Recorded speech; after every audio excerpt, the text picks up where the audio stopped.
अस्सलाम वालेकुम जी। इतवार के दिन एक बहुत दिलखराश वाक़या पेश आया जिसमें मौलाना तारिक जमील, जो कि एक मशहूर मजहबी स्कॉलर हैं और किसी तारीफ़ के मोहताज नहीं हैं, उनके साहबजादे आसिम जमील जान की बाजी हार बैठे और अब वो हमारे बीच में नहीं हैं। मैं तारिक जमील साहब के साथ इज़हार ताज़ियत करना चाहता हूँ और मैं उन्हें ये बताना चाहता हूँ कि पूरा पाकिस्तान उनके साथ उनके दुख में बराबर का शरीक है। तारिक जमील साहब की वीडियोस ने, तारिक जमील साहब के बयानात ने, तकारीर ने बहुत सारे डार्क टाइम्स के अंदर अनगिनत लोगों को हेल्प किया है। अनगिनत लोगों को डिप्रेशन, एंग्जाइटी और इस्लाम से दूरी, दीन से दूरी जैसी चीज़ों में मदद की है। उनकी वीडियोस, उनके बयानात, उनकी तकारीर, they are exceptional. They have been helping out masses since forever now.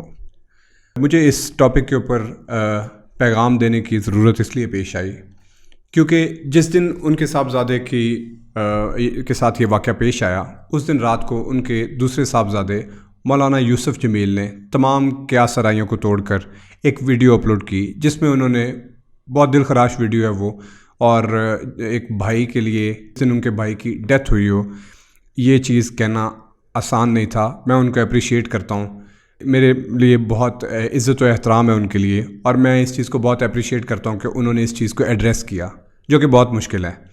तो उन्होंने अपने वीडियो के अंदर कुछ चीज़ें कही। उन्होंने बताया कि आसिम जमील काफ़ी देर से डिप्रेशन के साथ स्ट्रगल कर रहे थे। मैं इस चीज़ को अप्रिशिएट इसलिए करता हूँ क्योंकि इस चीज़ को एक्सेप्ट करना बहुत मुश्किल है। इस चीज़ को एक्सेप्ट करना बहुत मुश्किल है कि हमारी सोसाइटी में, हमारे घर में एक फ़र्द है जो डिप्रेशन के साथ स्ट्रगल कर रहा है। मैं इसलिए उनको अप्रिशिएट करता हूँ कि उन्होंने इस चीज़ को एड्रेस किया। और I also want to address the elephant in the room by saying कि नाउ वी शुड अंडरस्टैंड कि depression is a real thing, anxiety is a real thing, and we have to deal with it. हमारे आसपास, हमारे घरों के अंदर बहुत सारे लोग इस चीज़ से स्ट्रगल कर रहे हैं, बहुत सारे फेजेस में से गुजर रहे हैं और इन चीज़ों से स्ट्रगल कर रहे हैं, but we are not at the stage to address that elephant in the room. हम लोग उस पर पर्दे डालते हैं। हम लोगों की सोसाइटी बहुत सारे और चीज़ों की तरह उन चीज़ों पे पर्दे डालती है और हम लोग उस चीज़ से जान छुड़वाते हैं, क्योंकि हमें ये लगता है कि अगर किसी को पता चलेगा कि हमारे घर का कोई फ़र्द इस चीज़ के साथ स्ट्रगल कर रहा है, तो that might not be good for our reputation, that might not be good for our standing in the society. लेकिन मैं ये पैगाम देना चाहता हूँ कि ये चीज़ें रियल हैं और ये हर घर में या हर दूसरे घर में एग्जिस्ट करती हैं, and we have to deal with it hands on. हम लोगों को इसको एड्रेस भी करना पड़ेगा, हमें इन चीज़ों के बारे में बात भी करनी पड़ेगी, अवेयरनेस भी क्रिएट करनी पड़ेगी।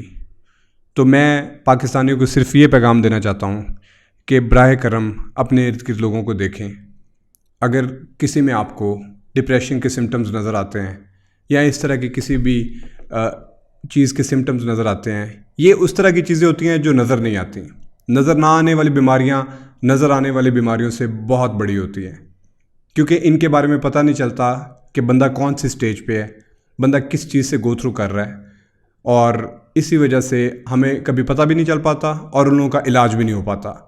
तो मैं पाकिस्तानियों से रिक्वेस्ट करूँगा कि प्लीज़ अपने इर्द गिर्द जितने भी लोग हैं उन लोगों का ख़ास ख्याल रखें, उन लोगों को हेल्प आउट करें, उन लोगों को अपना टाइम दें, उन लोगों पे अपनी एनर्जीज इन्वेस्ट करें और उन लोगों को हेल्प करें अगर वो इस तरह की किसी भी चीज़ से गुजर रहे हैं।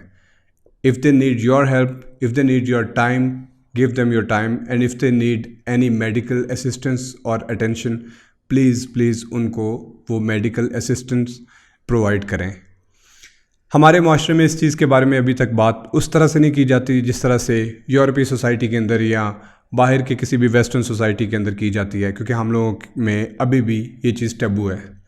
लेकिन मैं इस चीज़ के ऊपर इंशाल्लाह आने वाले दिनों के अंदर कुछ डॉक्टर्स के साथ पॉडकास्ट भी करूँगा और इस चीज़ से और पर्दे झाँक करेंगे और इस चीज़ के बारे में और अवेयरनेस फैलाने की अपनी छोटी सी कोशिश करेंगे। हमें ये चीज़ समझ लेनी चाहिए कि अगर मौलाना तारिक जमील साहब जैसी बड़ी शख्सियत के घर में इस तरह का वाक़या हो सकता है और डिप्रेशन जैसी चीज़ परवान चढ़ सकती है, तो कोई भी इस चीज़ से महफूज नहीं है। अपने इर्द गिर्द लोगों का ख्याल रखें। बहुत शुक्रिया। अल्लाह हाफ़िज़।